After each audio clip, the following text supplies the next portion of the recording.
So you may have the sweetest, kindest, and most angel dog at home, and when they are outside they become the worst dog in the world. So in this video I'm going to explain to you and show you 3 steps that you need to take in order to help your dog to get over the idea of being reactive to other dogs, other people, anything that they see. Either they run away from them, become fearful, or they start reacting to them and attack, or even jump on people, or behaviors like that. I'm going to show you and teach you 3 steps that you can take in order to deal with this issue. All that and more coming up.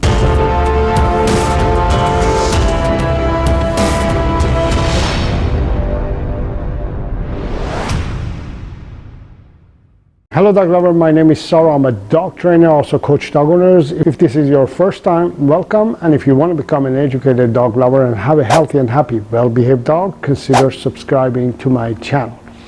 So let's start with tip number 1. I know this is going to be shocking for you. Your dog is misbehaving and is reacting to other dogs or other people. Either is barking at them, or is growling at them, or wants to go kill them, or it wants to run away from them, is fearful and is anxious. And first thing that you're thinking is, I gotta go to the park and deal with this situation. My number 1 tip is, don't take your dog to the park or the place or the environment that your dog is reactive. I know it feels weird to do that, not to go to the place that your dog is misbehaving, but remember, your dog is reactive to whatever it is, and you've been doing this for a long time and it's not working. Obviously it's not working, so you have to do different things. You have to come up with a different plan. So the different plan is to go to a place that there's no distractions. In a place such as your living room, your backyard. Maybe you need to drive to a park that there's nobody, no dogs, no people, and practice everything that I'm going to mention in this video in those environments.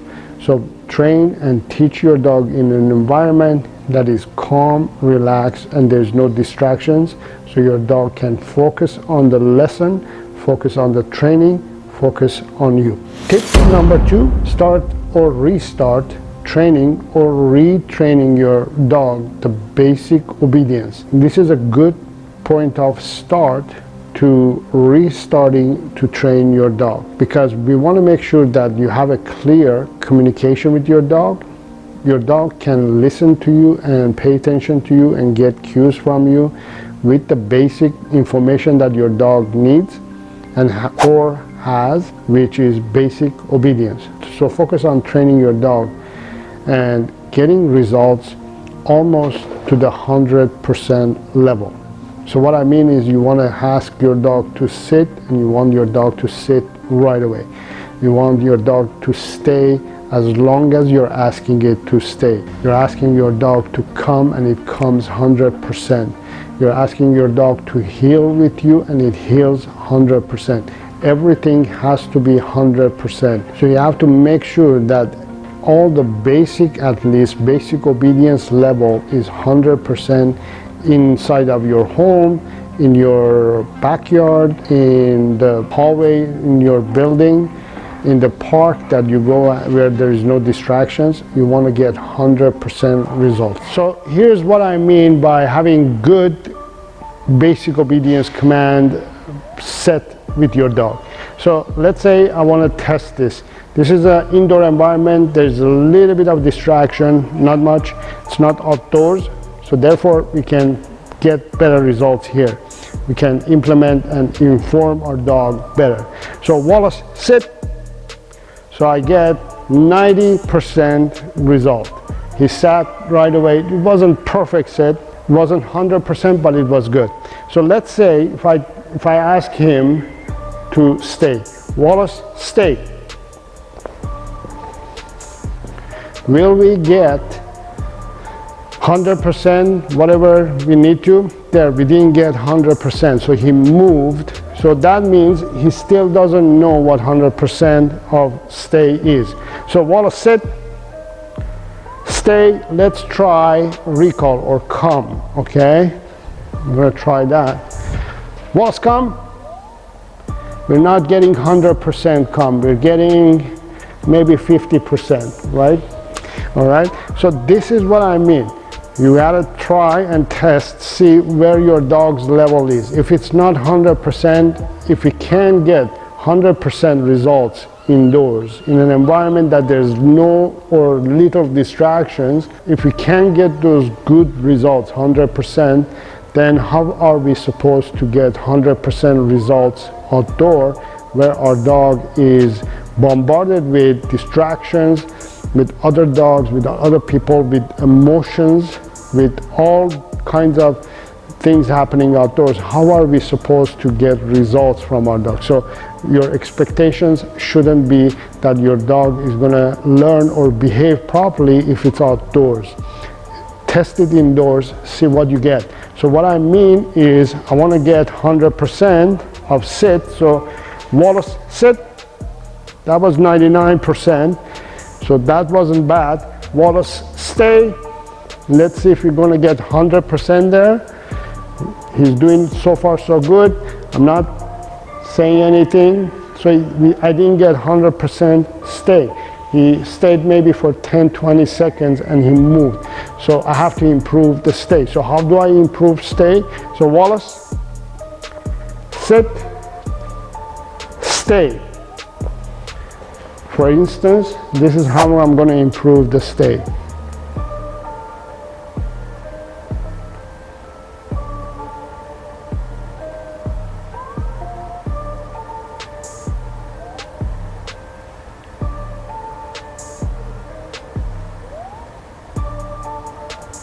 Wallace, come. Good boy, yes. All right, that was better, right? So how did I improve that? Well, the trick here is, if you want to learn, you have to join my online dog training course to learn all these details. This is too much information. You're going to be bombarded with information, so I don't want you to get overwhelmed. So therefore, I invite you to join my online dog training course. But this gives you an idea that you need to improve this part of your dog's behavior as well. The obedience has to be cleaned up, improved in order to get better results out there. Tip number 3, improve the walk.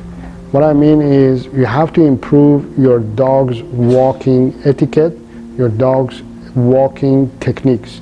If your dog is not walking properly, which is one of the main reasons why dogs misbehave, it's a sign that you need to improve it. So you need to improve your dog's walk in those locations that you have selected and work on those for the next month, 2 or 3 months, whatever it takes. You focus on improving the obedience and improving the walk.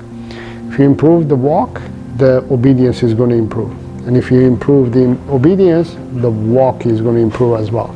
So you have to get a good, clean, 100% response, positive response from your dog when you're walking your dog. What that means is your dog shouldn't be pulling you. You know what? I'm going to show you. Let's go outside. Okay, so here we are walking Wallace. And Wallace is going to walk, and let's see how he's going to do. So one of the things that I want you to do is not to let your dog to be ahead of you. So when they're ahead of you, they tend to be on their own and making decisions on their own. One of the tips that I have is, if you see this happening, say no, bring your dog back to you and calm it down, and then go forward. If it happens again, nope, bring it back and do it again. Nope. This time I just verbally corrected him, so I didn't have to do the leash correction. So if you do this few times every day for a few weeks or months, your dog is going to go to that level that you can control. So Wallace, nope. So that was just a verbal correction. Bring it back, and then walk forward. And if you let your dog to do whatever it wants, in this case Wallace wants to sniff this area, I'll just let him do it. You don't have to walk like a soldier. The only thing that I'm asking Wallace to do or not to do is not to pull on the leash. So Wallace, this way. I'll try one more time. As you can see, he's walking nicely on a loose leash. I'll praise that. Good boy. Good boy. But if he pulls, pull the leash to the side and bring your dog back to you. Nope. Bring it back. So we won't walk even this length if he's not walking properly. The idea here is to improve the walk. Nope. Good boy. So if you don't have this control, nope, over your dog, you have to repeat this over and over until you get there. It takes a lot of repetitions. Good boy. Yes, good boy. Now we're getting somewhere. This way. Now I have him on a loose leash and he can do whatever he wants. He can sniff some area, pee.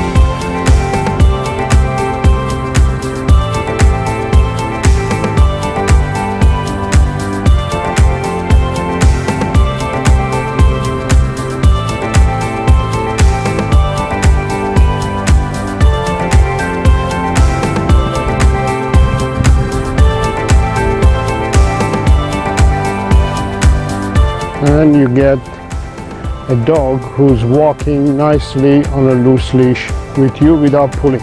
This is very important to improve when you have a dog who's reactive. So if you can control this, for example, if I don't want him to sniff there, Wallace, nope. Nope. You have to be able to control your dog's every move and action that they're doing, not in a aggressive way, not in the intimidating way, not in a angry way, but more of a teacher's way. Wallace, this way. So now you saw what you need to do. Follow these 3 steps, 3 tips, and put them all together for the next month or 2 or 3, whatever it takes. Focus on these, and your dog's reactiveness, whether it's shyness or being afraid from other people or dogs or being aggressive to other dogs, is going to start to fade out or completely is going to go away. So focus on these 3 things, 3 steps. Let me know which tip surprises you the most and which tip is the most beneficial for you that you haven't done yet. If you have any questions, leave those questions in the comments area, and I highly suggest you to watch this video to improve your dog's walk, or better, you can join my online dog training course by clicking here and become an educated dog lover. Until next time, have fun with your dog.